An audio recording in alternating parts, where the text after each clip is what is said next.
She was described as a very private person, uncomfortable with the publicity, unwilling to accept any money for her story or profit from the tragedy. She referred most questions to attorney Brooke Hart, but when she spoke, her voice was quiet and firm. I just want to say that I'm just still, again, very concerned about Mark, and I'm just very, very sorry that this had to happen to Yoko Ono and her family, and that her husband had to die. Gloria did not do anything or participate in any way in this trip in a knowing way or in a way in which she did consciously in any way lend any support to Mark's efforts. Hart seemed to endorse the theory that Chapman had a confused personality, perhaps thinking he was John Lennon, and the man he is accused of shooting was an imposter. Mrs. Chapman talked of her religious beliefs and how that will guide her. I'm a Christian, and I believe that forgiveness is one of the greatest things. I've always felt that I'm a very forgiving person. And I have not yet not forgiven Mark for anything he's done. And if she could give him a message? Well, tell him I love you. Under heavy guard, Mark Chapman was brought from prison to the State Supreme Court in Manhattan to hear the judge's sentence. Chapman showed no emotion whatsoever when the sentence of 20 years to life was handed out. But before that moment, there was to be detailed evidence about his state of mind. Outside the courtroom were many Lennon fans. Security measures were strict when they filed in, as there have been many threats against Chapman's life since the murder. Today, Chapman's lawyer, who originally had wanted him to plead not guilty because of insanity, unsuccessfully applied to have the guilty plea reversed. Then, a leading psychiatrist, Dr. Daniel Schwartz, was called to the witness box, and he described Chapman as a paranoid schizophrenic. I think he's basically a schizophrenic who has, to a certain extent, lived in a fantasy world for many years, who has also suffered from severe depressions, and who committed this awful act for many reasons, not the least of which was, without him quite being aware of it, an attempt to cope with his feelings of depression and suicide. In his evidence, Dr. Schwartz said that at first Chapman had idolized the pop star and had started to believe he was John Lennon. But realizing he was losing his own identity, Chapman's adulation turned to hate. Lennon became an evil person he had to kill.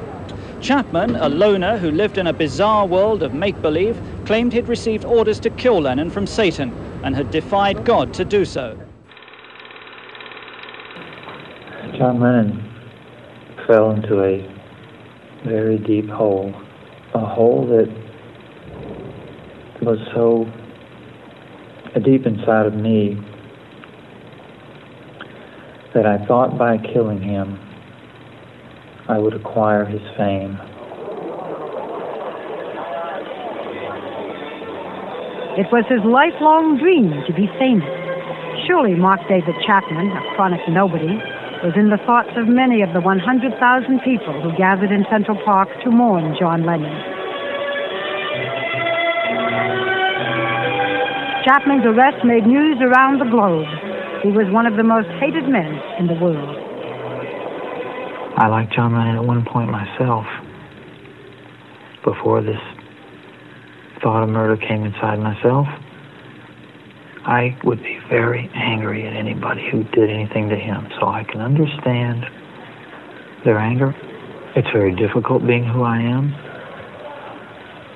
I have to face what I've done every day. That's not easy. And I imagine this will go on until I die. I can face it now. I can look at what I did from a rational perspective, from even another perspective of, kind of placing myself back at that time and trying to analyze what I did, which I'm still undergoing, I used to love the Beatles and go along with anything they said. Their idealism meant a lot to me. And I saw that at that time as a sellout. I was just letting loose this tirade of,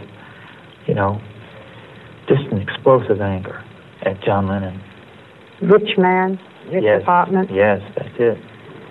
Mark bought a Charter Arms .38 pistol and a plane ticket for New York City. When he checked out of his job as a maintenance man for the last time, he signed John Lennon. I turned to Satan because I knew I wouldn't have the strength to kill a man on my own. So I went through what I thought was an appropriate satanic ritual and took all my clothes off and chanted and screamed and howled. And before the murder? Yes. I asked Satan to give me the power to kill John Lennon. Bring me back to December 8th, 1980. It was a very long day. It was overcast. And I had been standing outside the Dakota for many hours, talking to the people that were there. All of a sudden, John Lennon comes out. I had bought Double Fantasy. You bought this album that was very popular at that time. Yes, it was. Paul kind of pushed me forward and said, there he is. So I went up to him and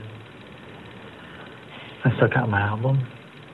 And somehow I found the words and I said, John, would you sign my album?